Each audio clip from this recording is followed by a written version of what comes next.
national level online workshop on preparation of revised AQAR. I would like to welcome each and every one of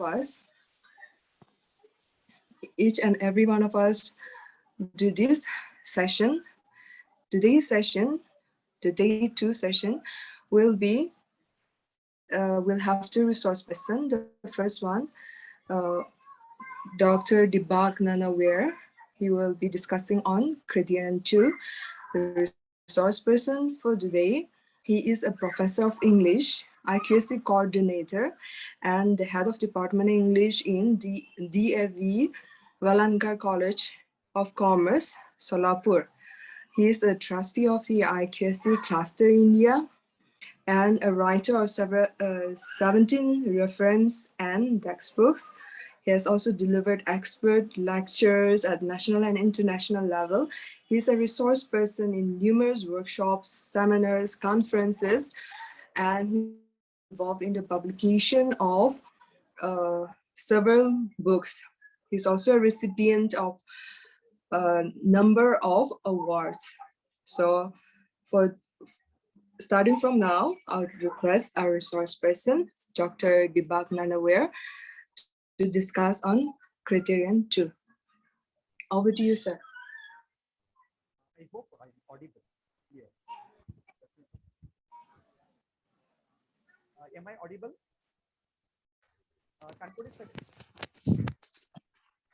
Am I audible? Feebly, sir. Am I audible? Can you be little louder? Yes, sir. Yes, sir. Just a minute. Deepak sir, can you be little louder? Yes, please. Just a minute. There is a problem with it's fine actually. No need to use mic. Yeah. Now audible? Perfect. Yeah. Let me try out with this because there was some distraction in between.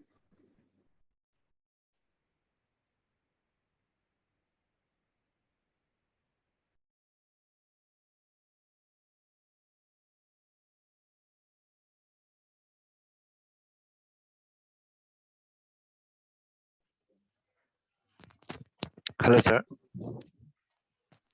Am I audible? Yes, sir. Yes, sir. Yes, Okay, sir. thank you very much. Yes.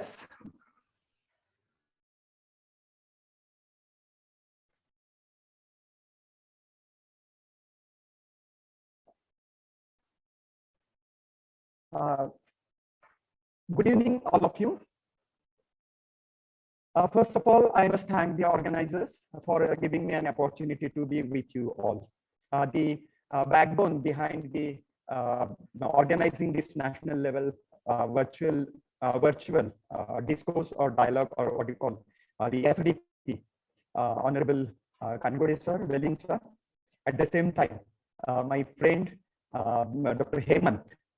It gives me immense pleasure to be here with you all. Yesterday, you have had the first of all orientation of Deepak sir. Yes, Deepak sir. Sorry to interrupt you, but can you go ahead without your headphone? Okay, no issue.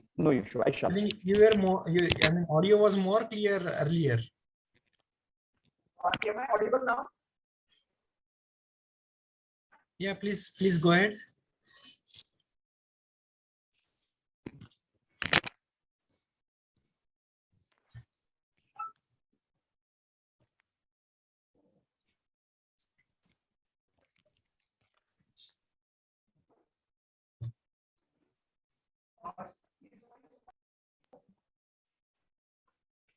No noise. Yeah, please go ahead. Please speak a little so that we can understand you're perfectly audible or not. Speak something so that we will be able to. Not very clear.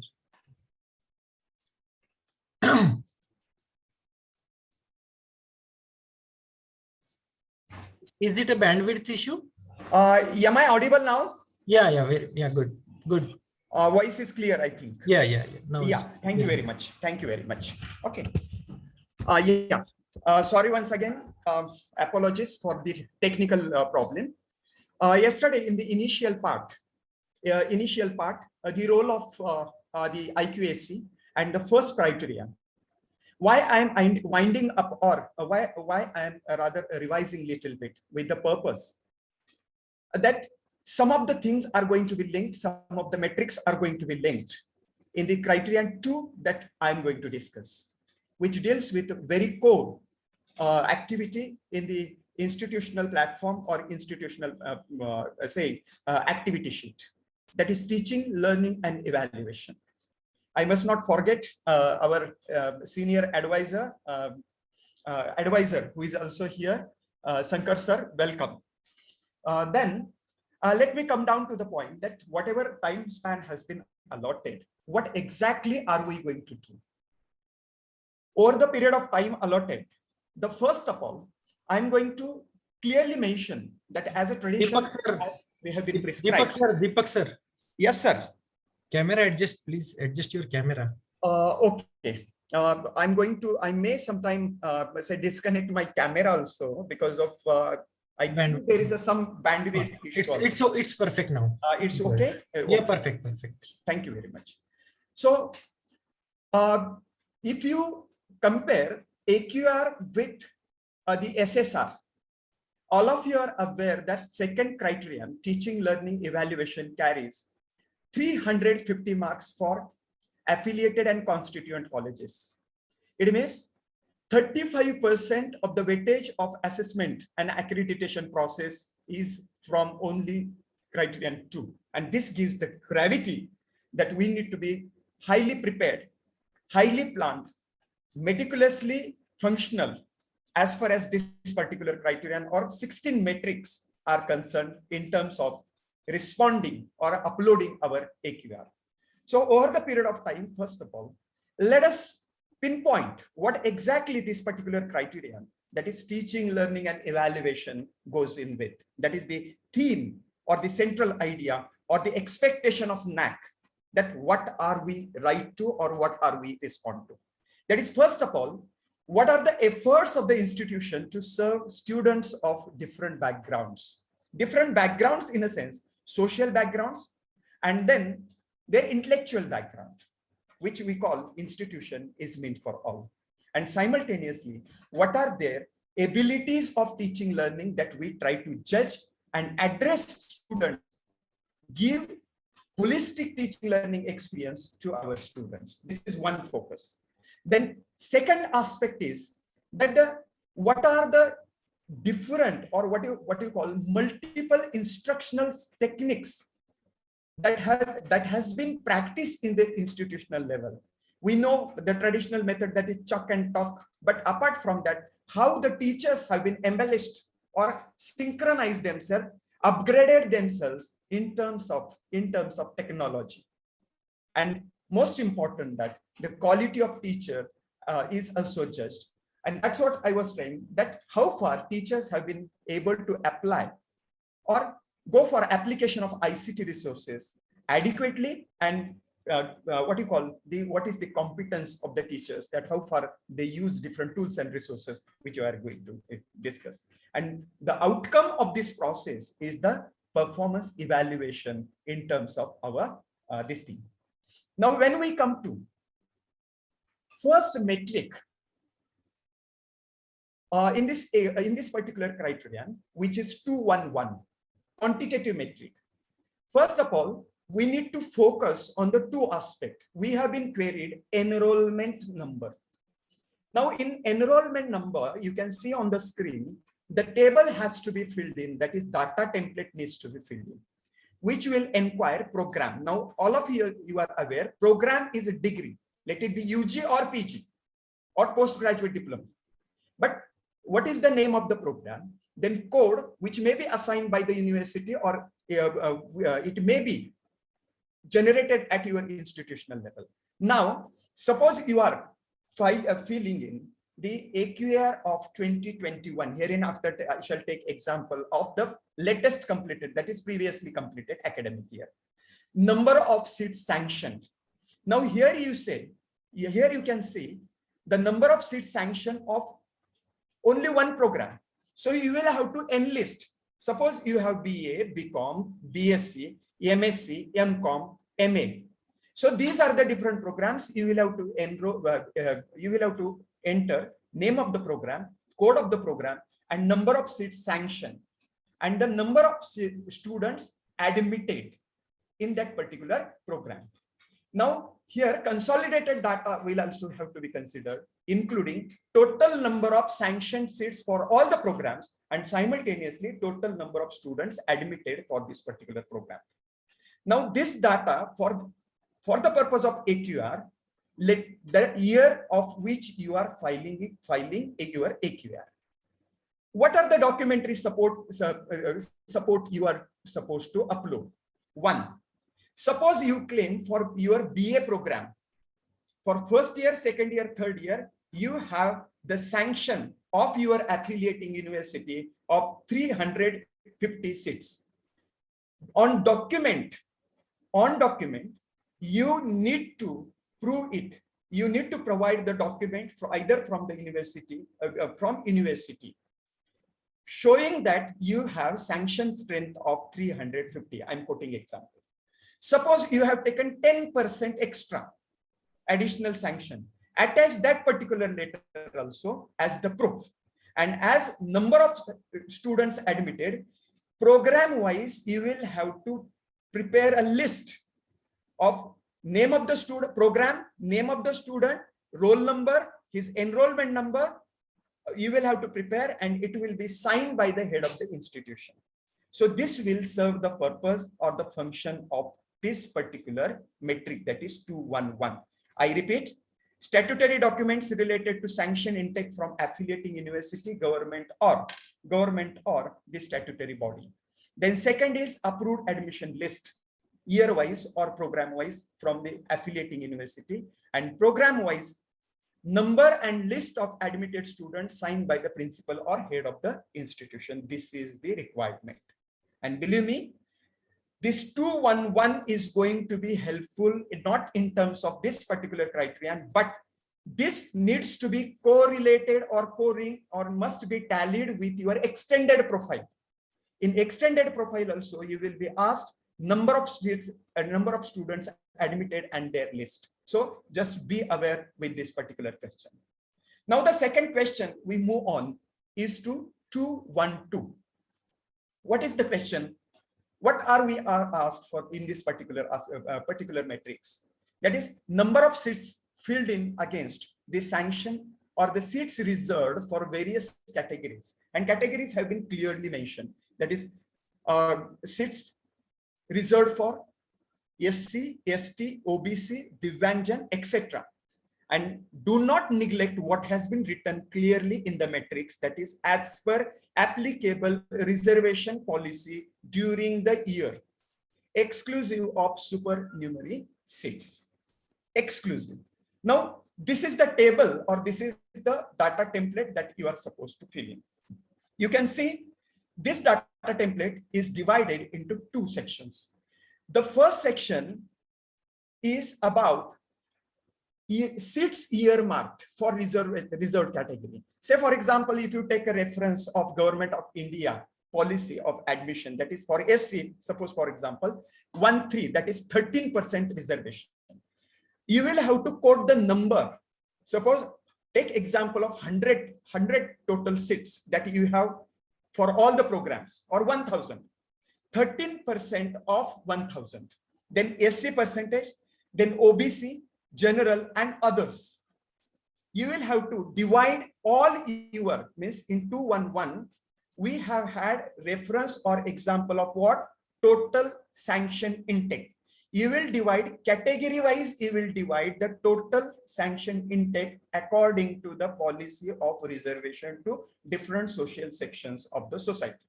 And the second part of this response or this metric or this data template goes with how many students of that particular category have been admitted against the earmark seat. Say, for example, out of 13%, you have quoted the number and what is the intake of the students in all the programs belonging to that particular category.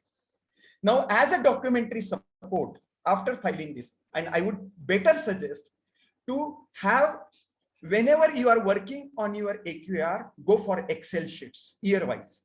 Year-wise, based on the category, program category, then not only category, but even gender also, because that is also going to be helpful to you for even other metrics also. So coming back to this particular question, here data is factual, how many seats you earmarked and how many of the admissions have been given. As a documentary support, you will be asked as a supporting or document or evidence that you may go for any letter which gives the percentage of different category according to state government or central government policy of reservation. It may be government resolution by center, it may be government resolution by your respective states, or it may be the circular of your affiliating universities. But remember one thing, whatever or wherever you are going to upload the statutory documents, regional documents are not accepted, and NAC expect them to get translated into English and then certified by the head of the institute, that is principal. Then you will have to attach the category-wise list of the students admitted against the seats earmarked for that particular year. That is called as an admission extract, which will be signed by the principal. And remember, 212 is also queried in the extended profile of AQAR. Those values should match to the values given in the number stated in this particular metric. Now come to 211. This is the first qualitative metric of the criterion 2. What is it? The institution assesses learning levels of the students and organizes special programs for advanced and slow learners. This metric revolves around the basic thought that each or every child is different. Har ek bachcha, every student does not have the cognitive or psychomotor or his functional areas, functional abilities or capacities are not the same. They are different. So divide this question into two sections. What is it? First of all, the assessing learning levels of the student. What mechanism you have when you write your response of qualitative metric? You may first of all give introductory remarks or introductory sentences that you have the policy or you identify different learning levels based on their learning capacities. And what is that mechanism? First of all, you will explain the mechanism. And in the latter part of the response, you will respond to it. The fact that what are the special programs have been organized by the institution to address the different needs or diverse needs of these different level learners. Now coming back, how to assess the learning levels? Very briefly, within 2 or 3 sentences, I shall mention. See, assessing learning levels is not a one-step process. Many institutions follows the process of just considering last year marks, and based on that, we try to divide them either into slow or advanced. But no, better have a mechanism of multiple level. It may be of 2 level or 3 levels. First is that you go for entry level marks in that particular subject. Second, make it a point that you organize some baseline test or what you call diagnostic test. Baseline test in a sense, some 10, 15, 20 questions of basic related to the basic knowledge, which is expected to be known by the students. The test conducted at initial level and on the basis of the marks. This is second process. And third, your classroom observation, how far student is involved. As a teacher, you judge him, and on the basis of average of these 2 or 3 points, you divide students, but don't declare them openly. It means those students you feel as slow students, enlist them, inform them. Simultaneously, advanced students. Now, this is the first point. But the second part of the answer will deal with, for slow students, what do you do?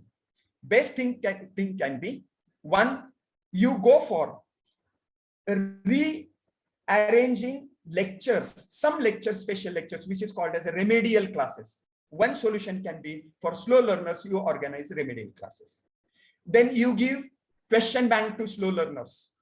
Then you give study material to slow learners. Then you use alternative teaching methodology to slow learners. Then you use peer teaching methodology to slow learners. Then you use additional test or extra test practice or supervision study. So these are some of the examples or possibilities of having special programs for slow learners. And for advanced learners, you provide study material, but that is of an advanced level, that is highest level, what you call the inference-based questions. Then simultaneously, you have special settings for doubt-solving sessions of higher order to advanced students. And then you take your students to even writing research papers, participating in research festivals or competitions, or related to research, or conducting surveys, then preparing model, etc., etc., etc. And these are some of the special programs that you will have to write or enter. But according to, say, writing in, according to the mode of writing of your answer, remember, you need to present the response or satisfactory document. You will have to upload some of the samples of the classification, then notices or circulars taken up, simultaneously their scorecard, then the study material given, the session attendance, then topic discussed, all these things, what you call acceptable record, you will have to give, because through slow learner programs, special programs, or through advanced learner special program, you try to develop the holistic personality of the student, that is cognitive, affective, and psychomotor skills of the students. So this is what. Now, one more quantitative metric has been asked over here. What is that? In 222, we are asked about student and full-time teacher ratio. And remember, student and full-time teacher ratio of the year, which is latest completed, means of the year of which you are filing your AQAR. For this purpose, remember, first try to understand what do you mean by full-time teacher. NAAC has clearly specified, clearly mentioned, no part-time, no clock hour basis teacher, but full-time teacher. Then who is full-time teacher? A teacher who is employed at least for 90% of the normal or statutory number of hours of works. For a full-time teacher who is appointed over a complete academic year is classified as full-time teacher by NAAC. And the same reference is going to be there when we are going to deal with the metrics 241, 242, and 243. Now here, let's stick to this particular question, that what and how are we supposed to answer? Now, in 211, we have given the list of the total number of students admitted in the institution at one side. And second side, we are going to get a reference in 241, number of full-time teachers working during that particular year, or we have taken example of 2021 academic year, full-time teachers working in the institution. So as a documentary support, first of all, on letterhead, take a printout, name of the college, write heading, student full-time teacher ratio, academic year, and first column will be number of students enrolled in all the programs during academic year.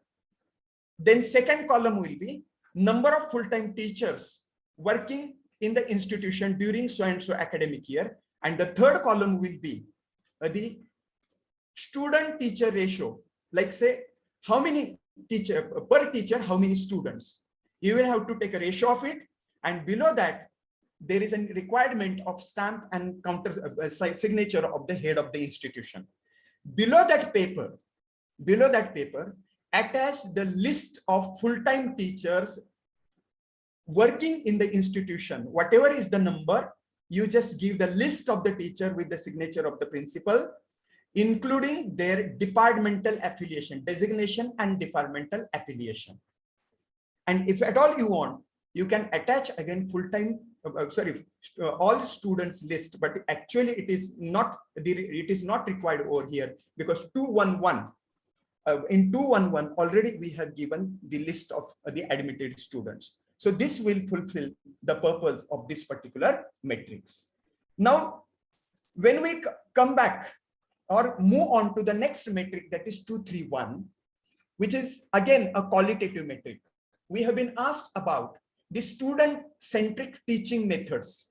Student-centric teaching methods. What are the teaching methods that have been asked whether we practice at our institution or not?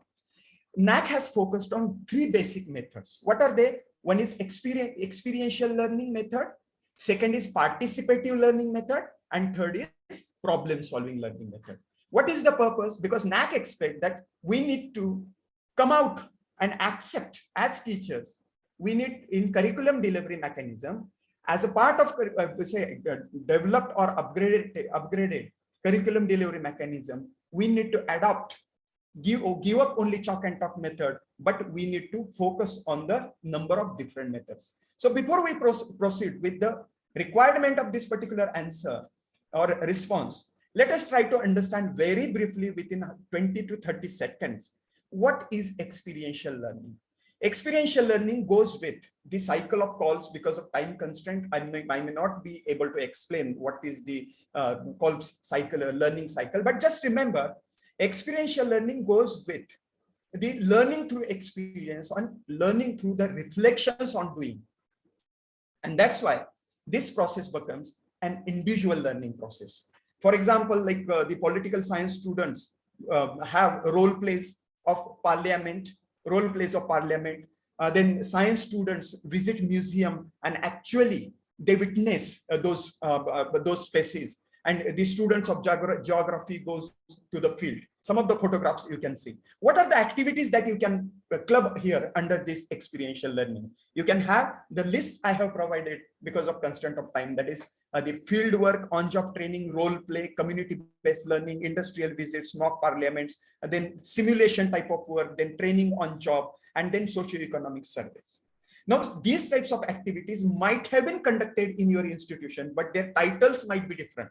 But the objectives or the method or mode of doing or the process of teaching learning might go under this particular heading. So the point I'm trying to mention is that go for these types of headings and try to give the documents related to it. That is, if it is a field work, notices, then notices number of students participated in it, then their project report completion report, then actual projects, some of the photographs and outcomes. Like say on-job training, suppose he has taken on-job training, the trainer or the establishment where he has completed training, it must be certified. Then role plays organized by the institution. So such are the activities. You can enlist those activities and simultaneously not only enlisting these activities, but along with enlisting these activities, give that what were the objectives behind conducting these activities and what were the outcomes and how many students were benefited. So it means you are trying to be outcome based, that these were the objectives and these are the outcomes. Now, participative learning is also called as a peer teaching or group group work or cooperative or creative games, brainstorming session, where the demonstration, where students actually participate in the activities. Like you can see that the number of models are being prepared and there are some kind of melas or fairs or PPT presentation of students. But see to it that these are the day-to-day activities, but at many institutions we find that no formal documentation is done. And if we claim certain things, doing and documenting is the best practice during present time. And there, not only IQAC, but institutional mechanism needs to be worked. And when we come to problem-solving methodologies, you can go with the problem-solving sessions, giving case studies, then giving real-life based problem-solving sessions. But again, given problems, then notices, then student presentations, and it outcomes. So you will have to write, when you write 500 words response, under these headings, you will have to write that how or which activities were conducted and what was its outcomes and what is the percentage of the students benefited. Along with that, the documentary supports I mentioned.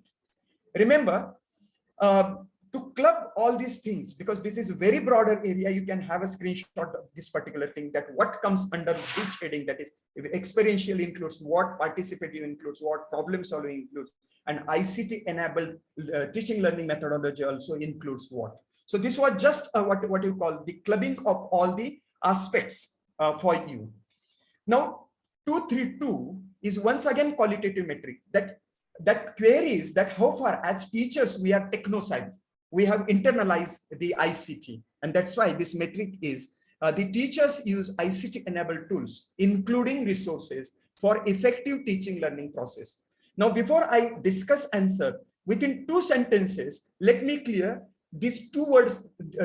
What are they? One is tools, that is ICT tool has been talked upon, and second is ICT resource. Now ICT tool is the tool which is used for creation or the transmission or the storage or relay, what you call, or preservation of the resource created.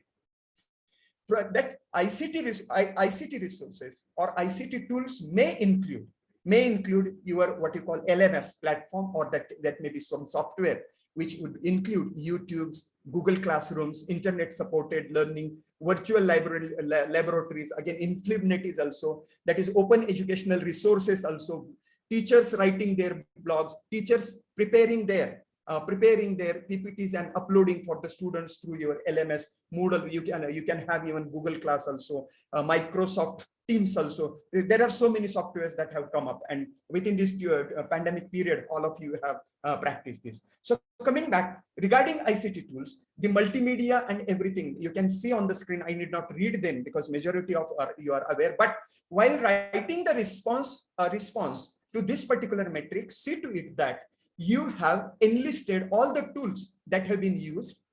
You have enlisted all the resources that have been created or communicated to the students, transmitted to the students, and what is ICT infrastructure that you have, means number of ICT enabled classrooms, seminar halls, and you have X amount of bandwidth with you, and prepare this answer accordingly. But as a documentary support, what is required? Required is one, whatever full-time teachers you have mentioned, teacher-wise, what are the tools used and what are the online resources used?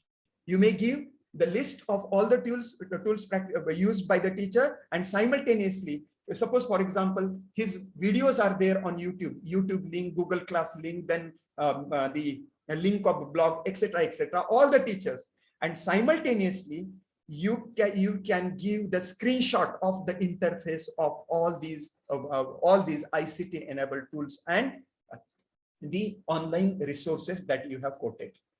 Now, one more quantitative metric is 233, ratio of mentor, ratio of student, that is mentor-mentee ratio or mentee-mentor ratio. All of us are mentors. All of us full-time teachers are, only full-time teachers are considered as mentors. No part-time, because this data is queried again from 241, 242, 243 for full-time, the list of full-time teachers. And last year, suppose for example, 2021, what are the documents required?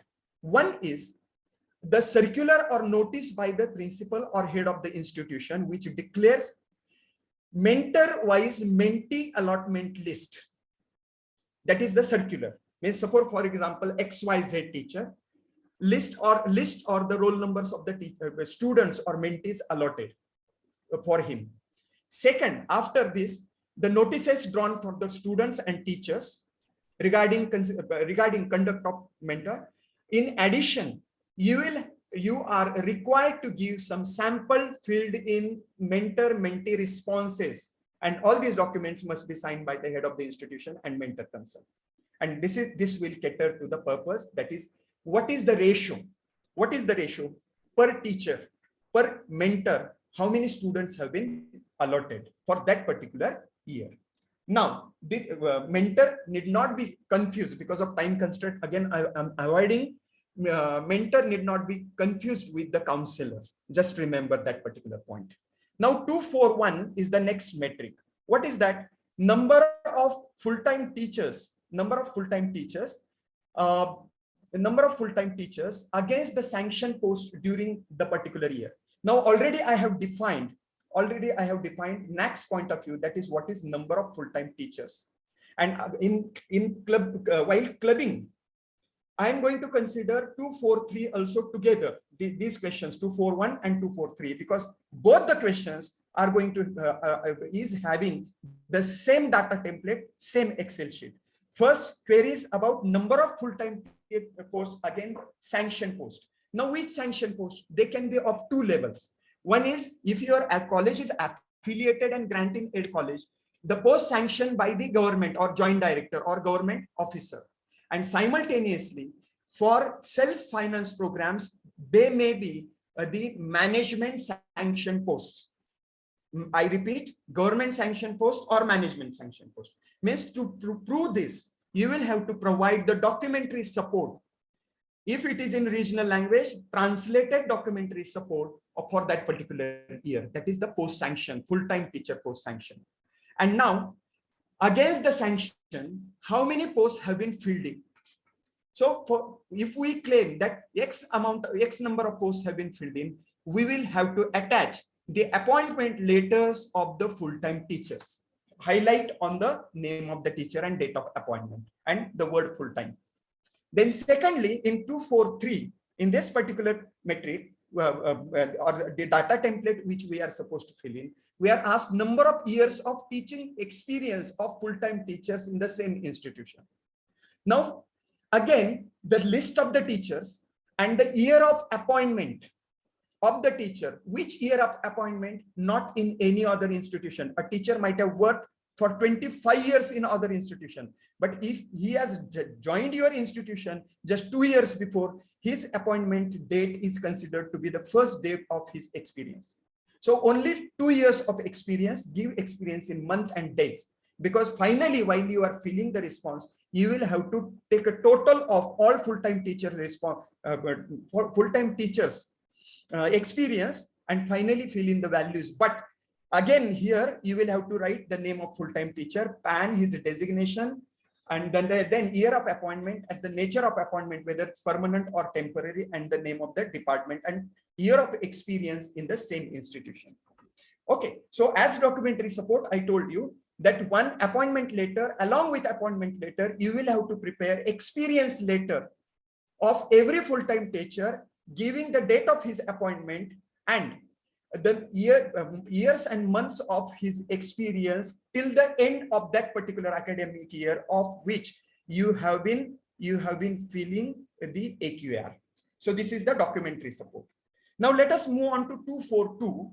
This particular metric also links to the next criteria which Hemant sir is going to deal with, that is 323 and 3242. I'm going to avoid discussion on this particular aspect, but till then, just remember, we have been asked that what is the highest qualification apart from your post-graduation of the full-time teachers belonging to your institution and during that particular academic year. So this metric demands name of the full-time teacher, then qualification if highest, one teacher, one count.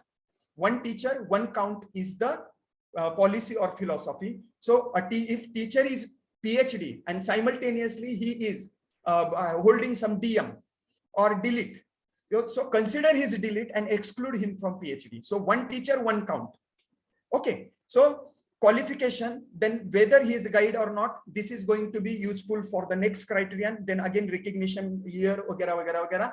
But I am going to stick to the name of the full-time teacher, his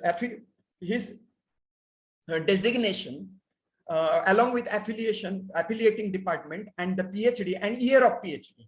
Let him be PhD in some previous year, but do mention, because he is still the full-time teacher in your institution. So include as documentary support the PhD degree certificates of the teacher countersigned by the principal.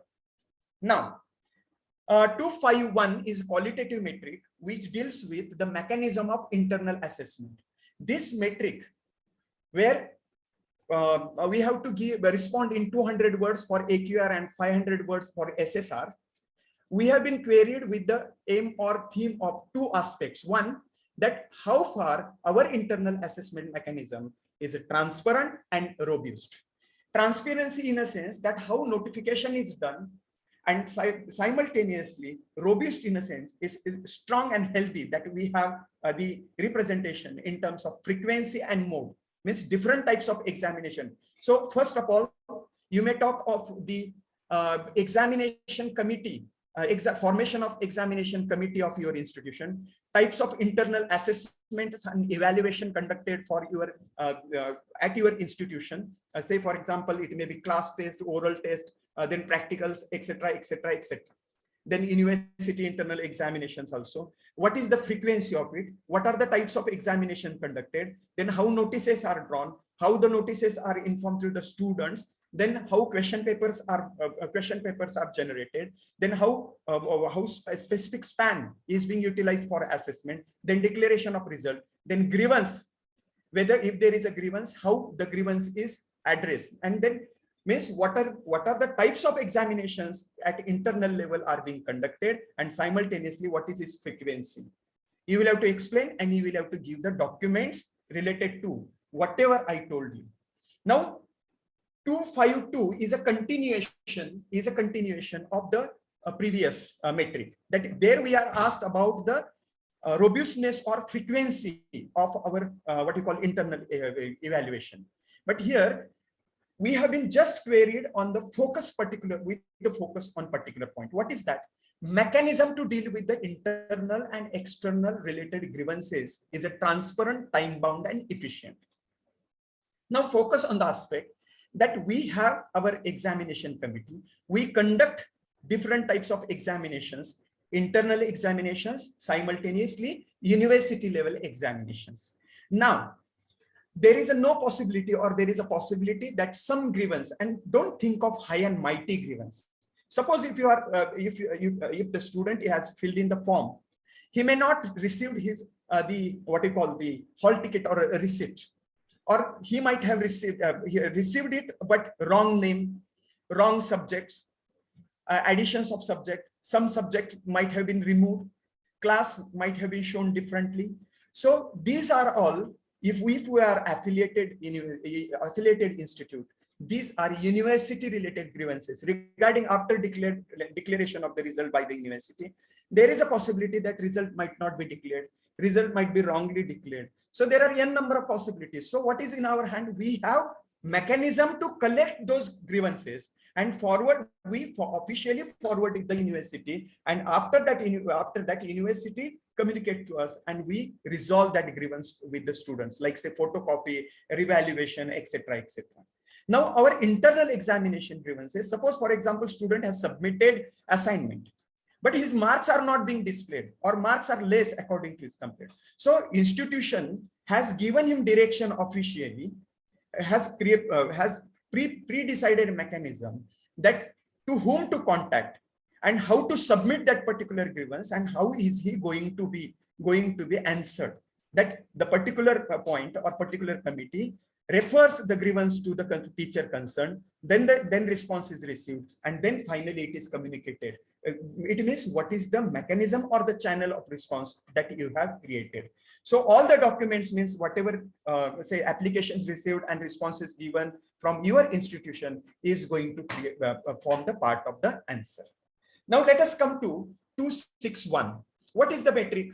Program and course outcomes for all programs offered by the institution stated, displayed on a website and communicated to the teachers and students. Now remember, usually this particular question is always confused and jumbled. But very briefly, let me quote. When you think of writing course outcome, just remember that course outcomes are written with the help of Bloom's taxonomy, which initiate from lower to higher level. That is from remember, understand, apply, analyze, evaluate, and create. First three are lower order, or lower level orders, and second half they are of a higher level or higher order thoughts. That is, you should include from remember level to create level, and giving them lower to higher cognitive challenge. I have seen number of institutions writing say n number of, or there is a lot of confusion in writing course outcome, but I recommend write course outcomes or of the particular subject. What is course? Course is a paper or subject. So what are the outcomes you are writing? Write them between say 4 and 6, because there you are going to map it to your program outcomes.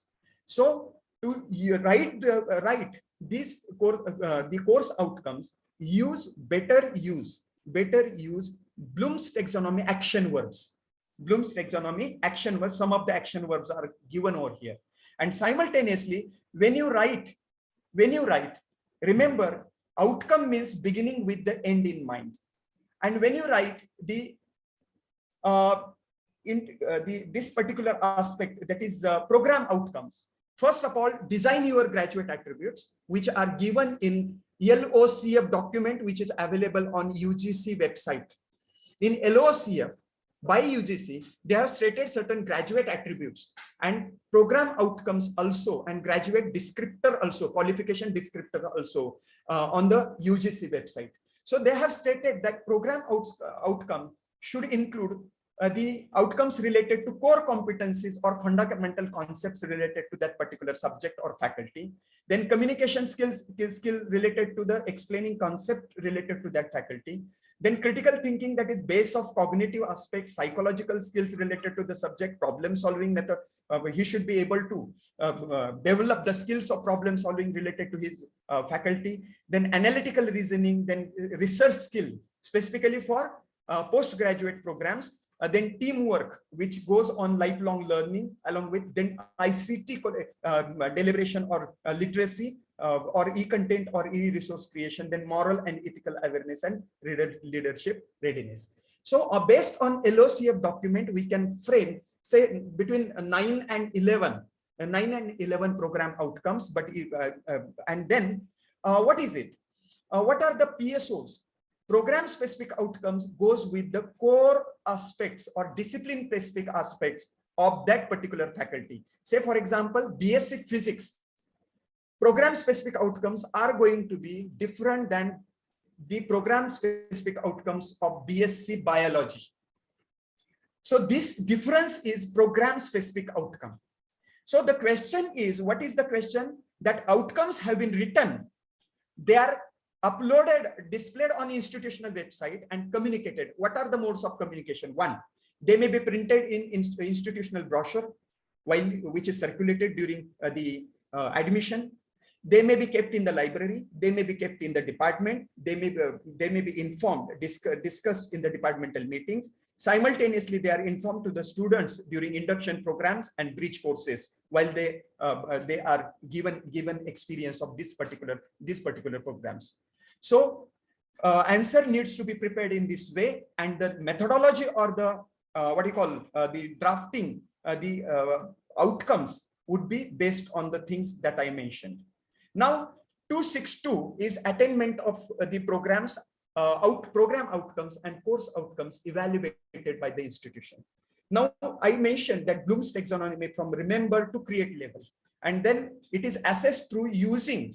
Now first thing, your course outcome needs to be mapped to the program outcomes and program specific outcomes. And then you will have to decide your method of assessment. For lower order, they may be small, say objective questions or factual questions, but higher or for higher order attainment or mapping, you will have to go for higher order assessment, that is project level or creation level or survey level. And then you will have to set the targets, and on the basis of target, what are the activities that have been conducted and whether students have been able to complete the target. This is rather very broader area, big area, but you will have to, National Board of Accreditation has given the complete manual or complete idea how to go for that. But at traditional courses, we need to design because we are new to this concept, but correlation, first of all, writing these outcomes, mapping them or correlating them, then setting assessment plan, then setting the targets, and on the basis of setting the target, taking class average or percentage is the methodology, which is done through either direct method or indirect method. Direct method is university level evaluation or internally conducted examination. Indirect method may be say course exit survey, program exit survey. There are n number of examples or possibilities, but for time being, just remember these are the methods of the assessment, which I wanted to show you, that internal, external, direct, indirect. And the last question, last question, very important question from the assessment or ASSR point of view for affiliated colleges, 30 marks. You have been asked pass percentage. Pass percentage of what? Pass percentage of the students, those who have been currently admitted from final year of the program, not of the first year or second year, that is final year. Fresh students appeared and final year fresh student passed. So you will have to get consolidated report as per the table mentioned, with the supporting document not certified only by your principal, but by the board controller of examination or director of examination and evaluation of your affiliating universities. Remove the repeater students in this particular question, otherwise you may be objected. And the last question is 271, which carries 60 marks for your student satisfaction survey part in your SSR. But here NAAC has suggested that the survey method or survey questions that are given by NAAC are 21 questions are suggestory. Institution may design their own survey questions, but those survey questions do not be confused with the feedback which was discussed yesterday, because it was related to only curriculum designing and delivery mechanism. Here, student satisfaction survey will include overall institutional what you call services or satisfaction given to the students. So you will have to take the survey, analyze, and action taken needs to be presented over there. So we discussed from admission mechanism till the evaluation and satisfaction of the students. And this is what just I wanted to discuss from my end. Thank you. Thank you very much for patient listening.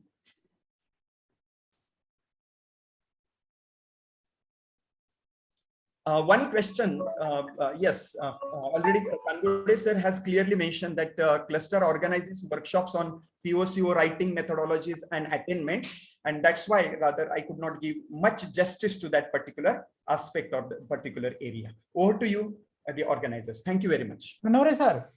Yes, sir. There is one participant asking question regarding the physical director have teaching teaching workload of first year. Sorry, the question is can we consider? I got your question, because this can question. Can you consider librarian as full-time teacher or physical director? Yes, usually in the universities, physical directors have been assigned some lectures like say for first year or second year. So if he is given a workload, he can be considered the full-time teacher, one. And secondly, regarding his caste promotion also, please note that it is done in tune with the full-time teachers. Okay, so you may consider. What about a librarian? Librarian. Regarding librarian also, in the many cases, although full-time workload is not given, on the basis of caste promotion, most of the universities and most of the institution has claimed librarian to be full-time teacher, but it has been queried and objected by NAAC. So before you induct, because NAAC has never specified whether to consider librarian as full-time teacher or not, but in many cases it has been queried, it has been questioned to explain how librarian is a full-time teacher. But Nanore sir, okay, Kangode sir also giving information about the workshop. But I hope we also give some more detailed information about the workshop on COs, POs, organized cluster. Regarding COs, POs, and PSOs, workshop includes what are the basics or what are the ideologies or what are the taxonomies used for writing the course outcomes. Then second thing, the workshop includes hands-on training on what should be the level or what should be the level of, means from lower to higher cognitive orders.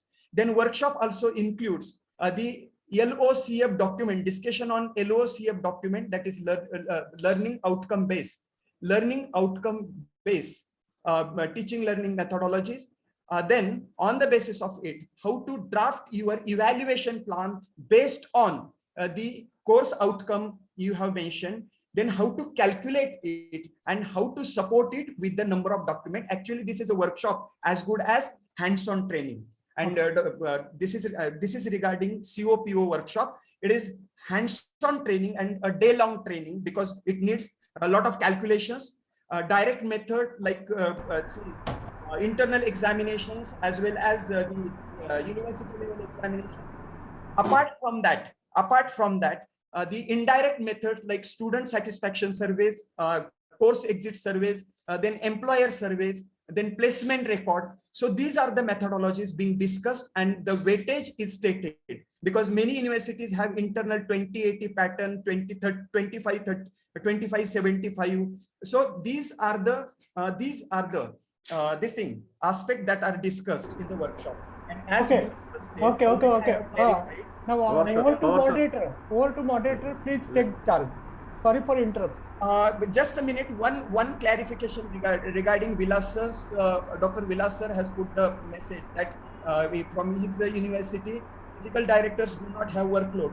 So if no workload, it will be objective. But and this is the variety that we face at national level, that to present or give the workload justification. Now regarding the student-teacher ratio, although Dr. Vilas sir has mentioned 1:20, there is a variation. Please remember, Vilas sir, that variation is in terms of UGC 1:25.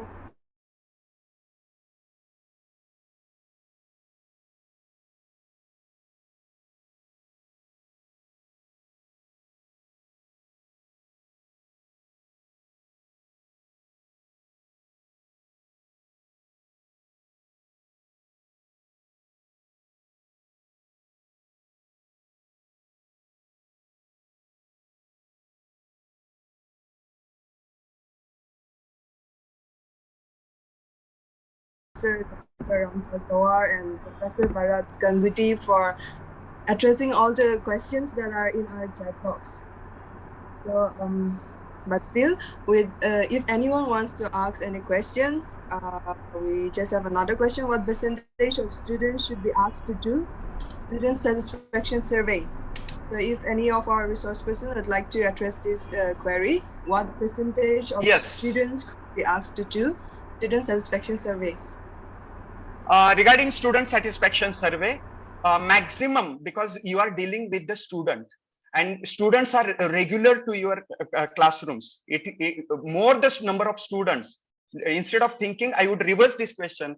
Try to get maximum student, maximum survey, or try to collect maximum survey from all the students, because it will reflect directly or indirectly the attendance strength of the students. Basically, all of you know that when we submit SSR, only 50% students data is requested, and for SSR only 10% or 100, whichever is lesser is considered. But as far as institutional level student satisfaction survey is concerned, I would suggest institutions to go for collection of maximum students survey from students or responses from students. So this would be my practical suggestions.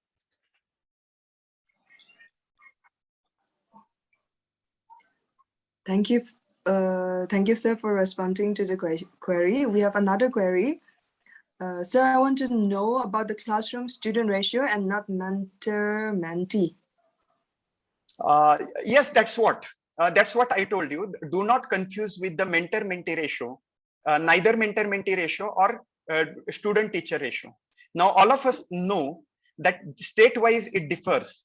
That the and simultaneously, already I have mentioned whatever previously I told you about the NBA, AICTE, and UGC. It varies from 1:15 to 1:25. Okay, in between. But practically for traditional courses, all of you know that in many states, full-time teachers in affiliated colleges or grant-in-aid institutions, teachers have not been recruited full-time teachers on a permanent basis. And there, many institutions are facing this particular challenge to maintain or keep student-teacher ratio under control. But technically, I have quoted from AICTE to UGC, it varies from 1:15 to 1:25. All right.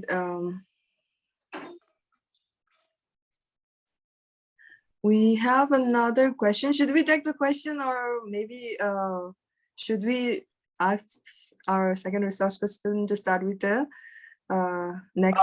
These questions can be asked after Hemant sir, because already time has been crossed. Sir, And no, yes, no issue. Nanovar sir, you are expected sir. to give some guidelines regarding the manual, how it is available, what is the procedure, etc.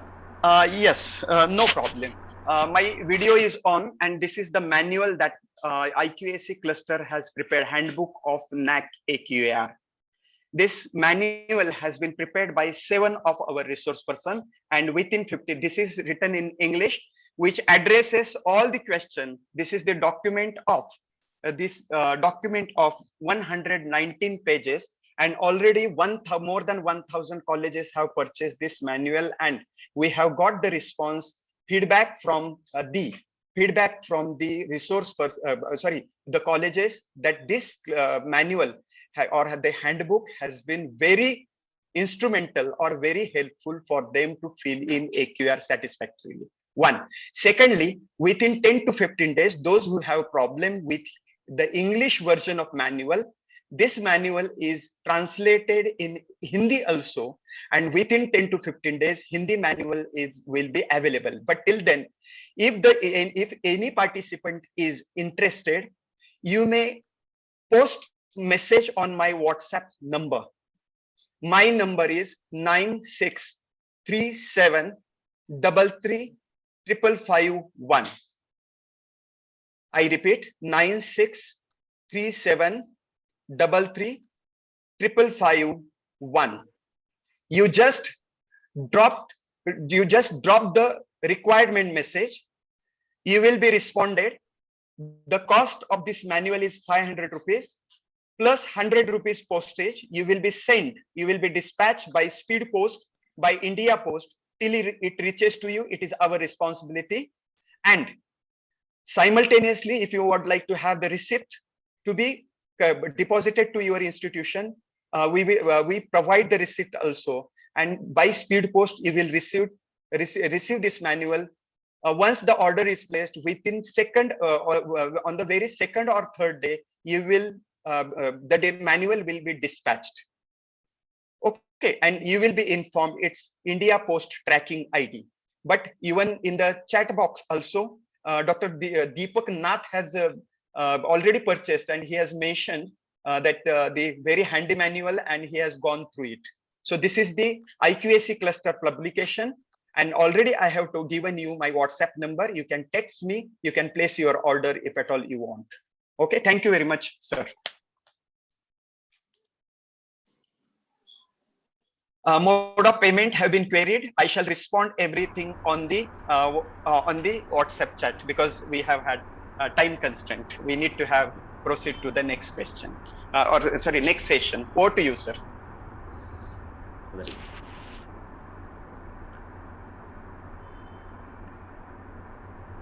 Over to you, coordinator madam. Moderator madam. Thank you, sir, Professor Deepak Nanaware, once again for the additional information. And moving on to our next session, the resource person for this session is Hemant Kumar S. Chandak. He is the professor and head Department of Chemistry and coordinator IQAC of GS Science, Arts and Commerce College, Kamgaon, Buldana. He is also a recipient of a number of awards and have undertaken collaborative works with different national and international institutes. He is a reviewer of many journals and have produced PhD students. He has also published many research publications in journals of international repute like Elsevier and Springer publications. He has also 2 book publications to his credit and has undertaken many minor and major works. So in order to discuss criterion 3, I would like to invite our professor, Hemant Kumar as Chandak. Sir, you may take it. Thank you. And very good evening, one and all present here. all the office bearers of our IQAC cluster and the host institution from Nagaland. It's very proud privilege to be a part of this event. I'm aware that we are already running late. So with due respect and due greetings to everyone present here, let me begin with the presentation straight away. The screen is visible and I am audible. Yeah. Yes, sir. Yes, sir. Yes, sir. Okay. Okay. Good. Good. Let me to start before beginning. Let me tell you one thing, and that is I will be annotating on the slide, and I will be dealing with the criterion number 3. And there are 3 important aspects in this criterion, and the 3 important aspects would be research, innovation, and extension. So these 3 important areas will be covered in this criterion. Before I talk, let me make you clear that I will be talking about the criterion 3, its key indicators, and I will try to do its metric-wise analysis and what are the requirements as per the standard operating procedure of SSR, documents that are need to be maintained with IQAC and with the department, what things should be entered for a particular metric and what things should not be entered, that I will talk about. Look, moving forward, this is a criteria where you will find a huge diversity. This is a criteria where most of the things changes, and going through the NAAC assessment, we all know that there are different 7 criterion with different key indicators, few qualitative metrics and quantitative metrics. Altogether, looking at the metrics required for the affiliated college, it is about 93 for the colleges offering undergraduate course and 96 for the colleges offering postgraduate programs. In a nutshell, you can see that all these metrics have the questions which are input based, output based, and what policies and processes the institution has built up in order to convert their input into a better output. This is one point, and these are the 3 important aspects which have been assessed in the overall assessment period. In the context of AQAR, we all know that there are, in fact, this is a scenario for SSR, where we talk about 30% of the metrics have been assessed by the peer team visit, on-site peer team visit, and about 70%, including SSS, what Deepak sir discussed just before, and other quantitative metrics which are to be supported by certain documents. These will be assessed online. And even if we submit our AQAR maybe send us back for the revision, where we need to correct the things as per the requirement. We need to provide the necessary documents as well, right? So moving forward to the criterion number 3. Criterion number 3 is a criteria where you will find a lot of diversity, as I mentioned earlier also. So if you go for the autonomous colleges and the university, there are 7 key indicators. But when it comes to the affiliated colleges, the key indicator, promotion of research and consultancy, these 2 indicators are not applicable. However, in these particular criteria, as I mentioned, that policies, practices, and outcomes, this will be assessed in the context of what sort of research culture an institution has built, what are the extension services undertaken by the institution, and has it created impact on the community, and linkage and the collaboration. So moving forward, the first point is what? Research. Now, when it comes to the research, what is the basic thing whenever anyone, like what today's moderator has actually today's explained it, while introducing me, she used the word that he has published so many papers, he has done his postdoc and other things, number of books published. These are some of the research outcomes. These are some of the research credentials which are being assessed in the NAAC assessment as well. So NAAC assessment is not an exception to all these. When we go to any institution, we look for what are the research outcome. So when it comes to the research output, it could be number of higher degrees, number of teachers with higher degree. It could be fellowship for research. It could be research guidance, means how many teachers are supervisor and how many students they have guided so far, how many grants they have grabbed to the project, how many conferences presented, books and chapters published. And what is the input for all this? There are two major input. Number one is what? Number one is the human resource. And number two is the infrastructure. So if we have good inputs like good human resource and good infrastructure, then it can be transformed into a good research output. And for this, what is needed? The well-defined policies and procedures are to be needed in order to encourage the research activities, in order to inculcate the research environment, or in order to foster the research output, you need to create the policies and procedures that will be providing the environment conducive for conduct of research. So this is what is expected. And the criteria, the metrics related to the research, they will be assessing through this. And when it comes to the human resource, actually, if we have a very good human resource, the main stakeholder among the human resource are the teachers. They share about 70% of the responsibility. If the human resource, especially teachers, are good, then probably they can work hard and they can grab grants and they can build the infrastructure as well. So most important, 70% role relies on the human resource and 30% relies on the human infrastructure. Infrastructure can be built if you have a good human resource. Okay.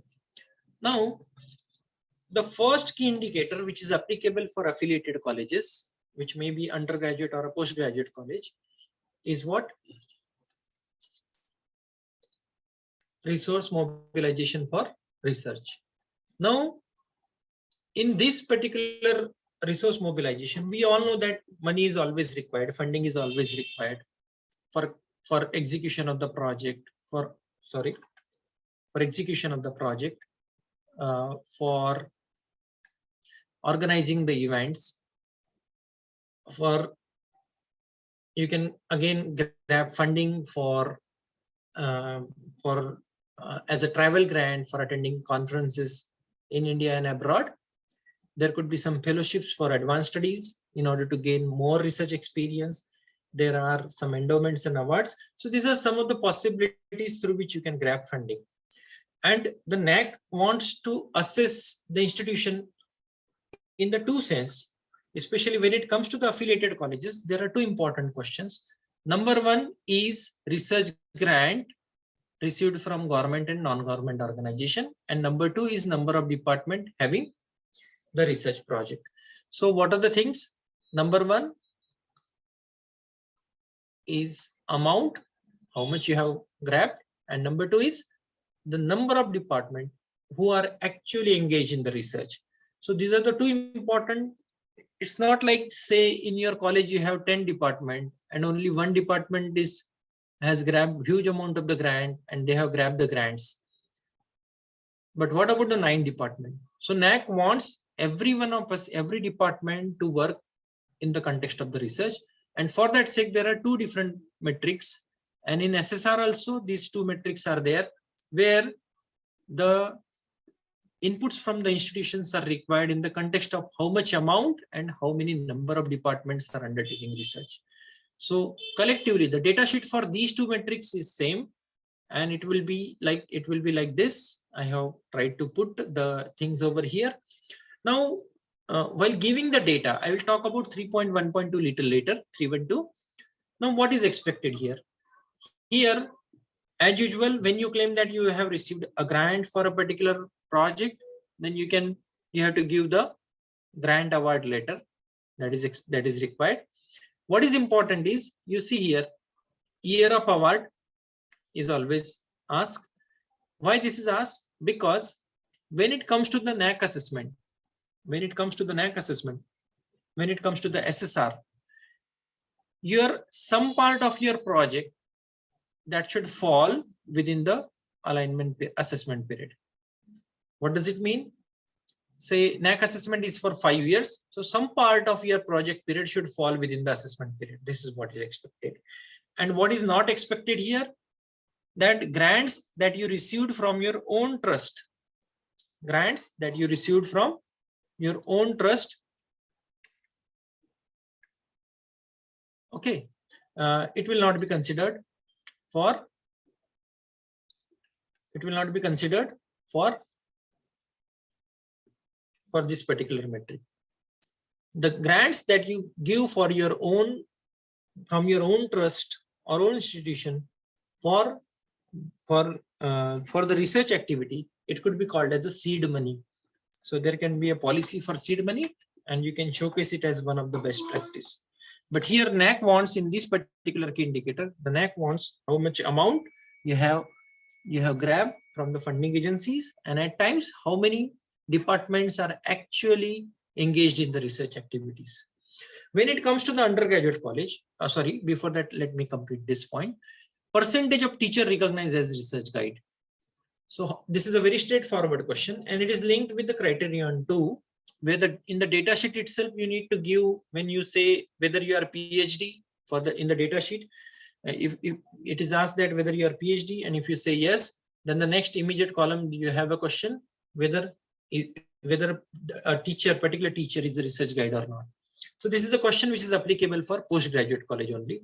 And when it comes to the undergraduate college, there is only change in the number of metrics, like 311 and 313 becomes, sorry, it should be 13.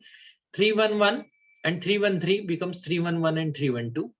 So these two questions are common. Only change is this question, where it seeks information about number of seminar, workshop, conferences conducted by the institution during the year. Okay, moving to the next. Now, sometimes what happens, what are the necessary corrective measures that are to be taken? So if the institution is not able to grab the funds, then what institution can do? Institution can conduct a small college level workshop where the teachers can be made aware about the different sources of funding, and they should be encouraged to write the grants so that they can tap funding and build the infrastructure. These are some of the schemes. I'll not give much time on this. So this is all about the key indicator 3.1. The next key indicator, which is only applicable for affiliated PG colleges. And there are two metrics in this key indicator. Number one is institution has created ecosystem for innovation, including incubation center and other initiatives, and transfer of knowledge, for creation and transfer of knowledge. And number two is number of workshop, seminar on research methodology, intellectual property right, and entrepreneurship. In the context of this 322, I will talk little in more detail about 321 from the next slide. But in the context of 322, we have to give the number of seminar, workshop which are organized only on research methodology, IPR, and entrepreneurship. Only three things are considered here. Other events that we conducted, like workshops and seminars conducted for the subject specific themes, they will not be considered. Only on the research methodology. And what is important is, in the data sheet, you have to provide the link to the activity report on the website. So after the event is over, say you conducted a workshop on research methodology. So up-to-date report with the mention of number of participants, you have to prepare a report, and report is to be uploaded on your HEI website. No document on Google Drive accepted by, cloud. In cloud, you cannot have data like the free cloud like Google or OneDrive. The data uploaded on this will not be considered. You have to provide a link to the activity report on the HEI website in the data sheet itself. So what is it? What is essential is what are the things to be done? We have, after the event is over, a report with all supporting documents like list of the participants, attendance sheet of the participants, geotag photographs of the event, and a detailed report that what was the objective, what are the outcomes. Likewise, a detailed report is to be prepared and it is to be uploaded on the HEI website. Now, let me talk more about this 321. In 321, which is about the innovation ecosystem, Now, the word ecosystem is very important here. This key indicator, it seeks information about what sort of ecosystem the institution has built in order to nurture innovation. So the question is about what sort of system the institution has built in order to nurture the innovation. Now, when it comes to the innovation, innovation is not a thing that will happen by accident. You have to create an environment where you are basically promoting the novel and contemporary ideas, out of box thinking. You are promoting X factor among the students and your all the stakeholders to solve the societal problem, to solve the problem of the nation, to solve the problem of the society. And innovation ecosystem includes so many aspects. Like there should be, nowadays there cannot be anything without information communication technology. So there should be a well functional e-cell, teachers and students engaged in research.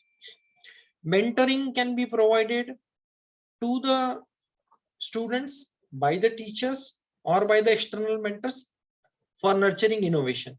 This mentoring could be a part of the mentor-mentee system, which what Nanavare sir has mentioned. But mentoring only on innovation cannot be the complete mentor-mentoring system in the institution. And it is expected that the institution should have an incubation center. I will talk more about incubation center. And if possible, the institution can design a policy and can provide a seed funding for conduct of the initial experiments related to the innovation. Now, incubation center is very, very important part in the innovation ecosystem. This picture clearly tells you what is incubation. So you need to provide an environment so that egg can hatch and the kitchen can come out. So this is what is expected. Normally, an incubation center is just an dedicated. It should have there should be a dedicated workspace which could be furnished, semi-furnished, or unfurnished, depending upon. It's not like you should have every facility in your incubation center, but there should be some dedicated space where people can come together. They can have some sort of storming. They can discuss the issue. They can discuss the problem. They can discuss the solution. Mentoring assistance, which you can provide depending upon the expertise available. Maybe you can hire someone from outside the institution. It is expected that a high-speed internet access has been provided to the incubation center, and you are providing them with the higher education resources. So what is the keyword here? Innovation and entrepreneurship. So both the things, they can be nurtured here so that an idea can be transformed into an innovation and then into a startup. Okay, this is what is expected in this particular incubation center. Now I will talk about how to grab the funds. Now, let me share some case study with my college. Like what we can do, like what we did in our college. In our college, we have an innovation and incubation cell. Under the aegis of innovation and incubation cell, we have established an Internet of Things laboratory in our college, where we procured some BlackBerry kit. We have invested around 1 lakh rupees for that, not more than that. And we have fabricated one room and we label it as Internet of Things lab, where the Android application development and other things are done. BlackBerry kits are being procured by us, and we hire some trainers from outside as well, and we conduct the course on Internet of Things, and we provide the students to do some hands-on with the BlackBerry kits as well. Now, other thing, because this is a qualitative metrics, and when the peer team, because in the context of SSR, whenever the peer team will come and will assess your ecosystem, what sort of ecosystem you have developed in your institution, they will be really happy to know what sort of success stories you have. So try to showcase your success stories, make their interaction happen with the peer team, So in my place, like Swiggy and Zomato, one of our students started foodbuddy.com and he has started it at my place. And this was very effective when he interacted with the peer team. Now, the next question is, who will supply the fund for establishment of the incubation center? Now, there is a flagship mission under the NITI Aayog, and it is called as National Atal Innovation Mission, AIM. Atal Innovation Mission, I'll skip these things. Atal Innovation Mission is a flagship initiative of NITI Aayog, and it is meant to promote innovation and entrepreneurship, which is the purpose of our innovation, because NITI Aayog also wants the colleges to start the incubation center and promote innovation and entrepreneurship. And there are different schemes under Atal Innovation Mission where we can grab funds for different schemes. You can visit this site. The website is very simple, aim.gov.in. You can visit this site. There is one more site where you can grab fund for establishment of incubation center, and it is National Innovation Foundation, which is located in Ahmedabad. NIF, National Innovation Foundation.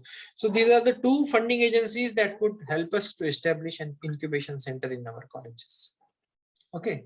Now moving to the next key indicator. This is all about the innovation ecosystem. This indicator, even though is not applicable for the undergraduate, colleges offering undergraduate program only, but it is expected that colleges should promote innovation and entrepreneurship, and they should build some system on their campus. When it comes to the metric 3.3, the metric 3.3 has got three different key indicators. 331 is only applicable for the PG colleges only. What is the question? The question is about PhD registered. Of course, registered, in the data sheet, you can give the awarded per teacher. So in the earlier metric 312, you have given that how many teachers are eligible PhD supervisor. And now what is the next question asked? How many students are actually working with the supervisor? What is expected in this metric? The HEI is supposed to maintain all their research supervisor and the students registered under them. And there should be a dedicated research page on your website. And all this information should be available on your website. It should be available in the public domain. And it is to be supplemented. Merely putting it on the website will not serve the purpose. You have to provide the registration letter or award letter from the affiliating university. Registration / PhD notification award, wherein name of the student, title of the thesis, year of the award, name of the guide, everything will be clearly visible. Now, when other two questions, that is 332 is about the research paper and 333 is about the books, chapters in books and the conference proceeding. These two metrics are common for, number may be changed, like research paper becomes 331 and this becomes 332 for undergraduate colleges. However, these two questions are common. Now let me move for 332 and 333. When it comes to the 332, which is about the number of research paper in the journals notified on UGC website. And next question is about number of books, chapters in books, papers published in the conference proceeding. Now, what sort of data is to be provided? There will be a data sheet for this. You need to fill up the data sheet. I have not deliberately not put the data sheet over here. What is important is what supporting document you should have. You should normally, when it comes to the conference proceeding, when it comes to the book, everyone provides the cover page of the book. But when it comes to the conference proceeding, merely providing the conference proceeding page will not be good enough. You have to provide the cover page of the conference proceeding, index page of the conference proceeding where name of the author and title of the paper is visible, and the first page of the paper where your paper is published in a conference proceeding. And Above that, it should contain a unique ISBN number. If no ISBN number, it will not be considered. And in any of these things, like cover page, index page, or the first page of your paper, somewhere the ISBN number of the proceeding should be reflected. ISBN, or you can have ISSN as well.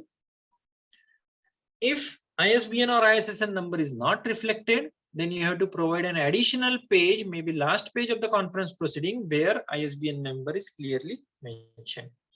So this is the one thing which is I would like to urge, that getting the things, data at the time of NAAC assessment becomes very, very difficult. So it's better to collect the data while preparing AQR itself. And all this data is to be collected and to be kept in soft copy or hard copy with the IQAC. Now, the metric 332 is about the research paper. Now, we all know this is a common story which I always talk about. What about the quality of the research paper? You know, India is the third largest higher education system in the world.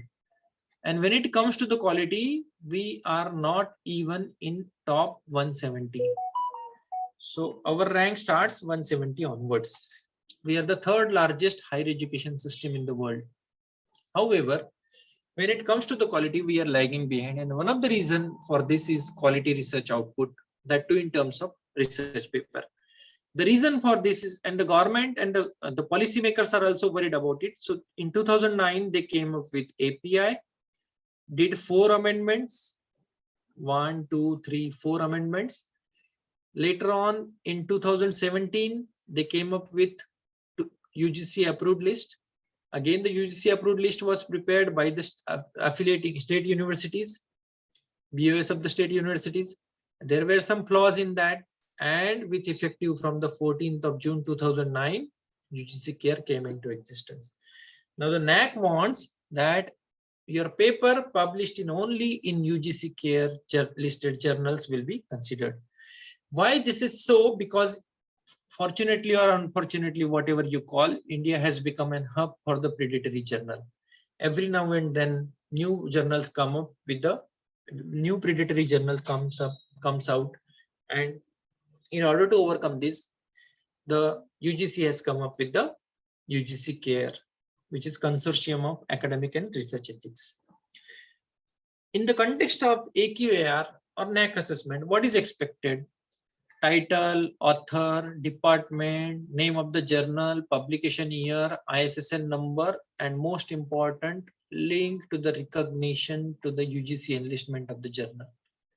Here you need to provide, in support of your claim, you need to provide a link that will show that your journal, means this journal Acta Parasitologica, is a Scopus Index journal, which is a part of a UGC CARE Group 2. I'll talk more about UGC CARE in the next slide. Now, how to get UGC enlistment? In order to get UGC enlistment, you have to go to UGC CARE unipune.ac.in. This is the website you need to go. You can Google and find out the website. Then there are 2 groups, list group 1 and list group 2. This group 2 are the journal which are indexed in a globally recognized database like Web of Science, Scopus, whereas CARE 1 are the journal which have been found qualified through the UGC CARE protocol, the protocol designed by the UGC CARE. Normally, now you may ask the question, what if the journal was in a UGC CARE in 2019 and is not in 2020? Normally, it has been found that some journals follow UGC CARE protocol only for some time.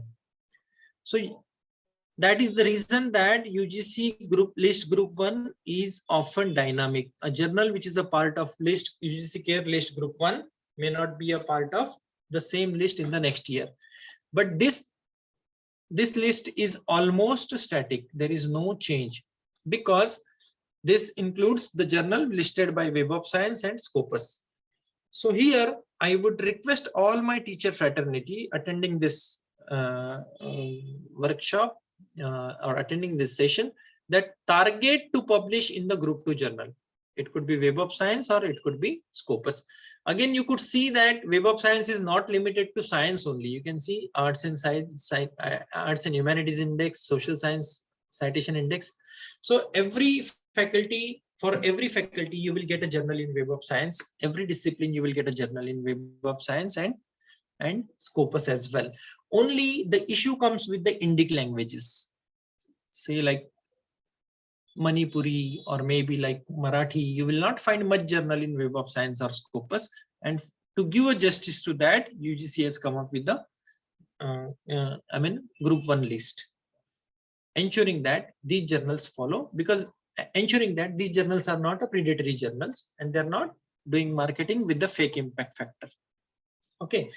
Now, when you go to this website and when you go to this website and when you put search your journal, you will get a search option. I would request you to search the journal by using ISSN, not by the name, because on the UGC Care website, you will find a list of cloned journal. So merely changing 1 or 2 letter from the spelling of the journal, people have come up with a cloned journal. So beware of the cloned journal as well and try to find out, search whether a particular journal is a part of Care 1 or Care 2 by search by ISSN, not by the title. Okay, so say for example, this journal, Organic Letter, this is one of the journal in which I published a paper. So in order to support my claim, what I will do, I will provide this link, scopus.com source ID 26396. This link will be provided. This link will be provided in the column required there. Okay. Now the next key indicator is extension activity. There are 4 metrics in this key indicator. One of them is qualitative metrics and remaining 3 are quantitative metrics. Now, in this particular, in the metric number 341, it will be judged by the peer team member when they will be visiting your institution. On the other hand, other metrics are merely on the basis of the data sheet. You need to fill up the data and you need to provide a supporting document in support of your claim. Now, let me explain what is extension and outreach activity. Then I will come to the data sheet of this particular metric. Extension and outreach activity, it should address a problem area. It should be location specific. So, because every institution has got some locational advantage and disadvantage. So these extension and outreach activities, they should be planned by locating or finding out the problem, which are you can call locational problems. It should lead to the development of responsible citizens in society. This should contribute towards the fulfillment, and it could inculcate the social responsibility among the student. Now, if you want to create an impact, because one of the metric in the extension activity is qualitative metrics. If you want to create an impact on the mindset of the peer team member, because writing anything in AQAR, it is going to be a part of your SSR in future. So make sure that whatever you're writing right now in your AQAR, it should be supplemented by the necessary supporting documents. And it should not be, it should be like, you should keep in mind that you are planning for 5 years. So in order to create a good impact on the mindset of the peer team, we should plan and conduct some unique activities. Number 2 is count the impact of the activity.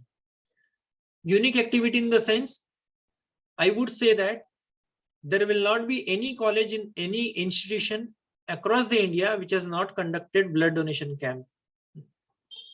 Not a single college will be there that has not conducted the blood donation camp. Every college has conducted 1 or more blood donation camp in the 5 years. What if you could do something for the rare blood group donor? This is the uniqueness in the activity. So likewise, you need to plan and you have to find out the uniqueness in the activity. Number 1. Number 2 is count the impact of activity.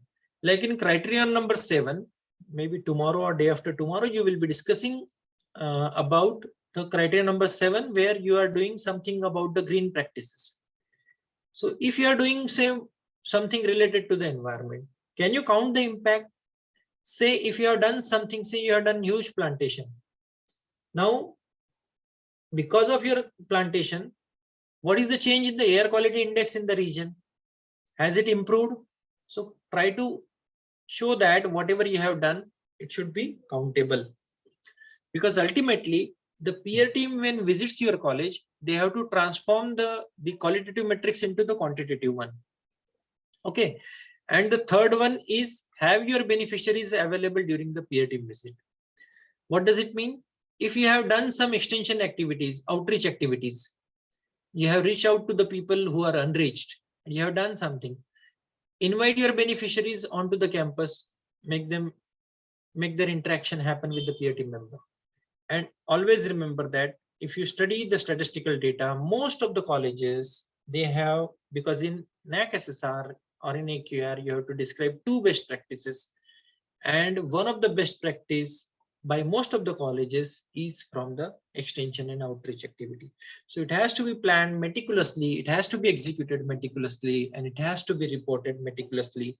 Writing reports, presenting the things before the peer team, showing the things, and conducting the activity becomes very, very essential. Okay. Now, what about the next metric? The metric is about the awards and the recognition for extension activities. Here, the award to the institution is considered, not to the individual, and it is only for extension activities. And the award which are urban or local in nature, like urban or local bodies or panchayats, will not be considered. It should be district and above. Okay, district and above, maybe state level or maybe national level award may be considered. These are some of the like best NSS unit award, best NCC unit award, Swachh Bharat Puraskar, district and onwards. Okay, some awards by NGO, this can also be considered for outstanding work in the area of extension activities. Okay, now the 2 metrics 343 and 344, which is about the number of extension activities and the student participation. How many activities you have conducted and how many students are participated. Now in the data sheet, you have to give all the details. What should not be given is one should not mention the industrial tour or educational tour as an extension activity. Now, all the activities here, 2 things are important: number of activities and number of students participating in each of them. So you have to provide a detailed report which is signed by in charge and the principal. This document is to be maintained. Photographs, of course, geotagged photograph with caption and date are to be provided. Number of participants, I would say attendance sheet of the participant should be maintained for each event. An attendance sheet should be, best option is signed by student or signed by the participants, should be provided. And newspaper clips or video clips or links to the social media. Like I know some of the colleges, in order to maintain the record, they have created a Facebook page, and all the activities conducted by their college, they are being reflected onto the Facebook page. And the link to the Facebook page is provided as a supporting document along with the report. In the report itself, they provide the link to the Facebook page. This posting the things, creating a Facebook page and posting the things onto the Facebook page will solve the purpose of document retrieval, because we conduct so many activities, but when it comes to getting the reports, most of the reports are being lost because the data is not maintained. But when you post your photographs onto the Facebook, you're getting a free cloud space through Facebook. I'm not promoting Facebook, you can use any platform, but any social platform. But this is one way you can keep your data in cloud and you can retrieve whenever you want. So document retrieval becomes very, very convenient when you have your data available in the social media into the cloud.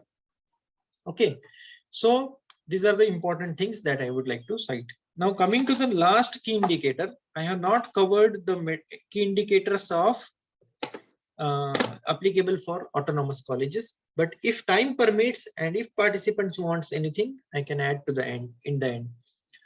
When it comes to the last metric 3.5, which is collaboration, there are two important things. Number one is collaboration and linkage, and number two is functional MOU. So this key indicator, it hovers around three keywords: linkage, collaboration, and MOU. I will try to understand the meaning of these words. The linkage should be specifically for faculty exchange, student exchange, internship, field trip, on-the-job training, research, etc. is there. Okay. Now, let me clearly mention what is linkage. The linkage is a formal agreement between two or more institutions which may not have a legal binding. So no need that you should have the linkage. Linkage should be, I mean, in order to claim that you have certain linkages with other institution, exchange of letters or exchange of emails could be good enough. Exchange of emails from both the parties or exchange of letters from both the parties related to the particular purpose, that could be good supporting evidence in support of your claim. So linkage can be done for, because when you fill up the data sheet for this, then the first column asks about the nature of linkage. Now the linkage could be academic, it could be for training purpose, it could be for research purpose. So nature of linkage you can mention, and the title of the linkage, say if you are going for the field trip, study visit, on a hands-on training to some industry, on the job training, sharing some facility, research facility, you are undertaking some collaborative research project, that could be good enough to claim as a linkage. When it comes to the collaboration, there is one difference between the linkage and collaboration. In linkage, two parties come together, one may get benefit, other may not get. But in collaboration, parties come together with different expertise for the common cause. And here the keyword is mutual benefit. Both the partners are get benefited. So this is a jigsaw kind of a game, puzzle game that we have played in our childhood. And this is a picture of an operation theater, which clearly tells you that working in operation theater is a collaborative work. You have a physician, you have a surgeon, you have an anesthetician, you have an ward boy who is taking care of the electricity, oxygen supply, everything. And in the context of academic institution, you can have a collaboration for running a course, like what IQAC cluster is doing. We have a certificate course MOU for that also. Joint research project, joint publication could be a good evidence for the collaboration. So these are some of the things that you can do in the context of collaboration. The next key indicator was, 352 is about, in metric 352 is about MOU. Now, memorandum of understanding, it is to be on the stamp paper, 100 rupees stamp paper. This is important. And MOU, what activities you are going to conduct, what activities are conducted under each MOU, along with the dates, and are to be mentioned here. And what is important is MOU should be on the stamp paper. Number two, MOU should be functional. While drafting the MOU, there should be very clear-cut mention of objective of signing MOU. What is the purpose for which you are signing the MOU? It should be signed by both parties, and there should be a clear mention of start and end date. There may be an open-ended MOU, but it has to be mentioned. It is to be mentioned into the MOU itself. Like the MOU will be effective from today, and it will come to an end when both the parties are agreed to end dissolve the MOU. Likewise, so start date and end date in MOU is to be mentioned, and MOU should be functional. Functional means there should be at least one activity there should be at least one activity conducted for the purpose for which MOU was signed, for the objective or for the purpose for which MOU was signed. MOU with your own system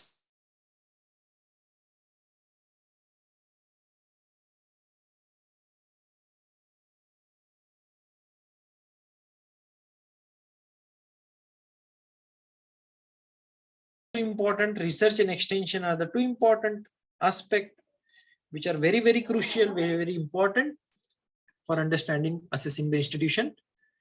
As I mentioned, small workshops may be conducted for fostering active research environment.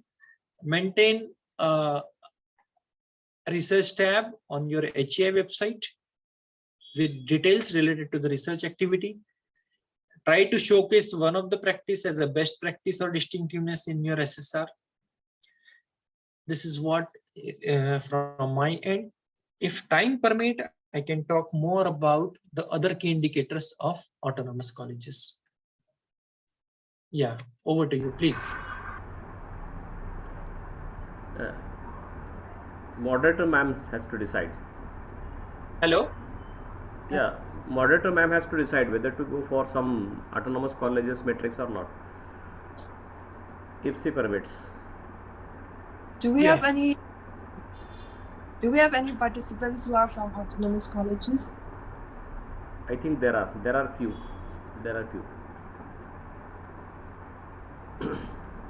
I think, sir, Hemant sir, Yeah. Please. we'll go queries if there are some queries from autonomous colleges. That time we can address. We can address some of these. Okay. That's Please go better. ahead. Please go ahead. Yeah. Ma'am, it's over to you. All right.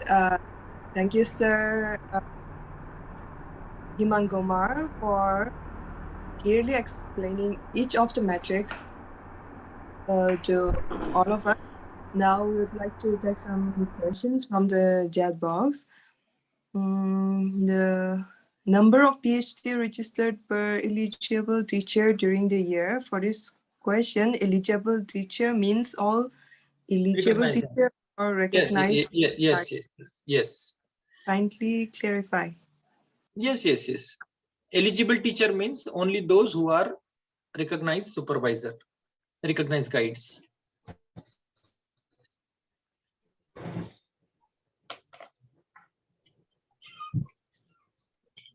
The next question is, what is the criteria to avail adult funding? Actually, Atal Innovation Mission has got so many schemes. For different schemes, there are different criteria. I would request you to visit the website and apply for the funding. It would not be possible to, for me to tell what will be the criteria. So better visit website of that particular.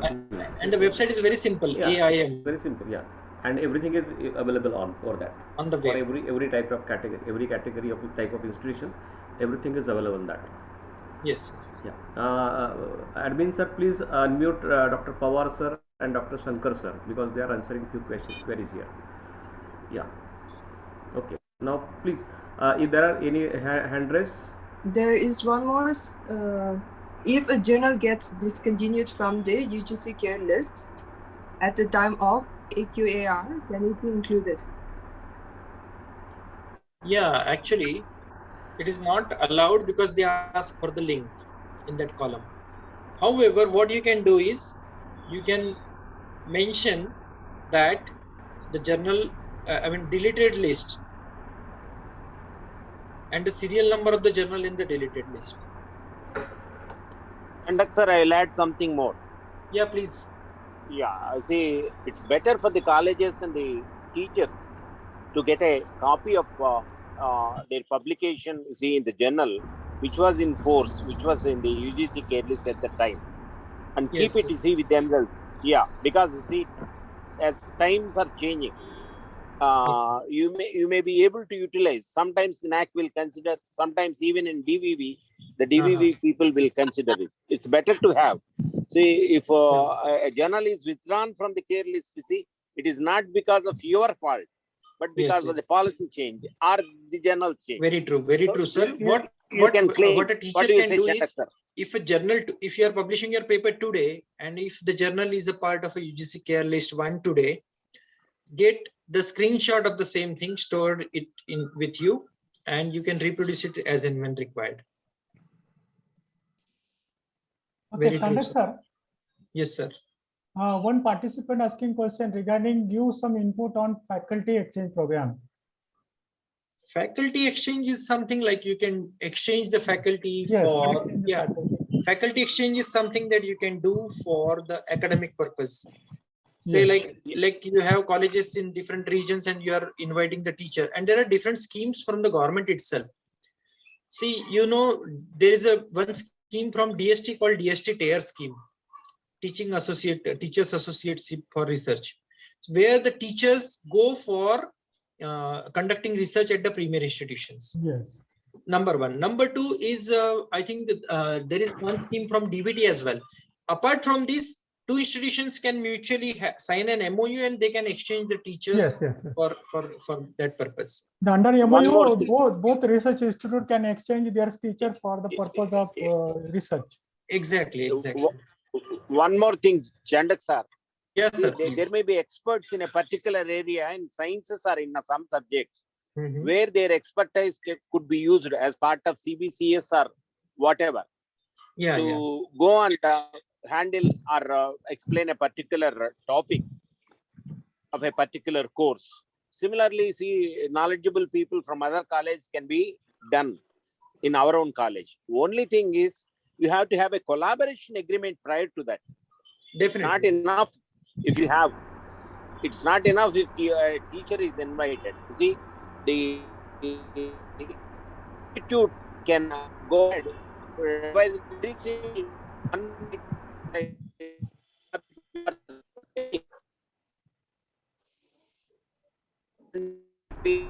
party. That's so sorry. Sorry. Sorry. Okay, thank you. Sorry. There was an objection from some fellow passenger. I'm in a train, not to talk loudly, so I'll slow down my voice. See, Okay, I'm in a okay. train traveling back to Vijayawada. Okay, So okay, Shankar sir. I have also devised an agreement, see, collaboration agreement. This can be used and signed by two colleges, which covers every activity, including the IQAC, organizing seminars, etc., and as part of that is a teacher can go and do it. What do you say, Chandak sir? Yeah, very true, sir. Very true. And merely inviting the people will not serve the purpose. You have to supplement it with prior communications as well. Right. Go to Moderator. Over to moderator. moderate, ma'am. I have our doubts regarding the MOU or faculty exchange is clear with those responses. Now we'd like to go to another question. Criterion 3.3.2 has awards and certificate questions. Sir, you said that only institutional awards are required in AQAR and not the faculty or individual. If faculty contribution to society and its awards are not recognized, then it will limit the faculty participation for extension services. Kindly elaborate more on this again. See. Award to the institution, when the institution will get award for extension activity. Who are the stakeholders in the institution? The teachers and the students. If they don't work, their institution will not get award. And if the institution is getting award, it means that the award is because of the teachers and the students. Right? So I don't think that it will not limit the faculty participation for extension activity, because institution and the faculty and the students, they cannot be separated from each other. This is what I believe.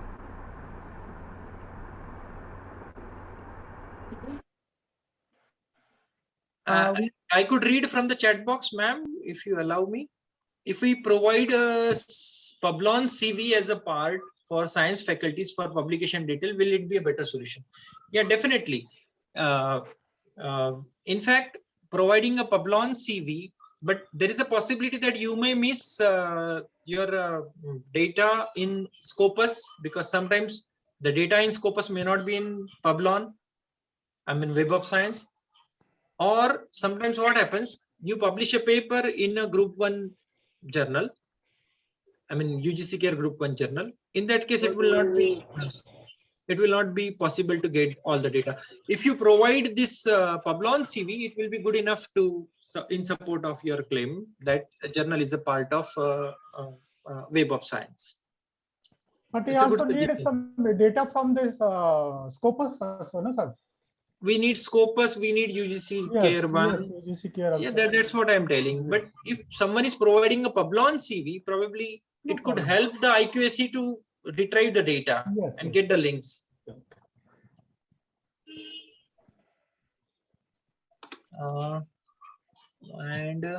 Yeah, same best practices can be continued for the successive cycle, no issue. As long as you are doing good in your best practice, the question is about could an HEI continue with the same best practices in the successive cycles? They can definitely. Yeah, please go ahead. There is an objection, you see. You cannot just copy and paste to see what you did in 2017, 18, 19, 20. You have to say that even in the changed circumstances, these have been used, and with these results, you have to supplement it. Don't cook the same brinjal curry 7 days of the week. You have to vary. The result should be varied. Okay? Yes. Yeah. What do you say, Congress, sir? Yes, correct. Exactly right. Yeah. There should So have different every year there should be outcome, separate outcome. There should be separate outcome every year. Then practice can become best practice, best practice. That is possible. Yeah. There is improvement. Yeah. Thank you, Shankar. Or additions. I think there are no more questions. There was one raised hand. Could you please allow Dr. C. Lakshminath? Yeah. Yes. Unmute them. Yeah. Host, please unmute. Can I unmute? I think host can unmute. Hello. Yeah. No, he's unmuted. Sir, can you hear me, sir? Yes, please go ahead. Yeah, good evening, Chadwick, sir. Good evening. There is a series of questions from my side, sir. First question, which is the best one to publish an article either in multidisciplinary journal or a exclusive subject journal, sir? It's a very difficult question. It depends upon the area of research in which you are doing your research. It's better to publish in a specialized subject, management subject, sir. Management. So I think you should target your subject specialized journals. Subject specialized journal with good quality. Okay, right, sir. And the second question, sir, may I know the modalities to formulate research committee in the college, sir? Sorry? Research community formulation. How to formulate? May I know the modalities to formulate research committee in the college, sir? This should be according to the University Act, State University Act. So in Maharashtra, we have a Maharashtra Public University Act 2016, and all guidelines are given. Okay. Normally, you should have your director or principal as a chairman, and then you have few local members from your own college and few other experts from other colleges. Okay. And my last some members from also. And my last question is, sir. Go ahead. Hello. Go ahead. Please go ahead. Hello. Please go ahead. Go ahead, sir. Hello. Can I continue, sir? Yes, please. Hello. Yes, sir. Please go ahead. Yes, sir. You were asking that you are asking the data to prepare AQR year-wise, sir. Actually, I got the registered candidates for PhD for the academic year 1920, sir. As per the norms of the university, unless until vacancy rises, the university may not allot the candidates to the research guide, sir. So 1920, I have the 2 candidates, sir. 2021, I didn't have the candidates allotment, sir. How can I face this situation, sir? Actually, this is a very problem which is related to the university authorities. I think in the context of NAAC assessment or in the context of AQAR, if a student is registered if you have a copy of registration letter, okay, you can submit and you can claim to the NAAC. We can categorize. we can carry the registration for up to completion of for all the academic years, sir? Yes, Yes, yes, yes, yes. You Yes, can claim. You because- can claim. Because once the candidate Yes, is thank you. registered, he is working under you. He is working with you. And the process Until is the continuous award. at least for 4-5 years, Okay. whatever Yes, sir. Yes. period you have, that you can claim. And It's not necessary and- that every time newly registered candidate should be there. It is not there. not there. It's not there. Yeah. And secondly, what will happen is in the end, when you will go for your SSR, you will get you can write it only for once. I mean, even though you are writing 5 times in your AQR, you can write once in your SSR. Okay. Thank you, sir. Thank you. Okay. I hope all queries have been resolved. Yes. Now it's over to organizers.